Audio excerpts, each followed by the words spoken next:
Narito na ang Balitang Express sa oras na ito.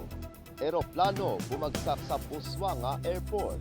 Kritikal umano ang kalagayan sa kasalukuyan ng dalawang piloto matapos bumagsak ang kanilang sinasakyang light aircraft kahapon ng Huwebes Santo sa Francisco B. Reyes Airport o mas kilalang Busuanga Airport sa barangay de Calanchao sa bayan ng Coron, lalawigan ng Palawan.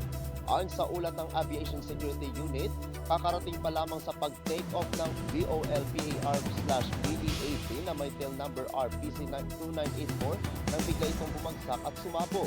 Papunta sa Sangit Point Airport sa lalawigan ng Cavite ang eroplano, ngunit na aksidente ito.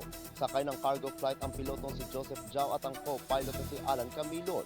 Patuloy pang isinasagawang pagsisiyasat o investigasyon sa naturang pangyayari.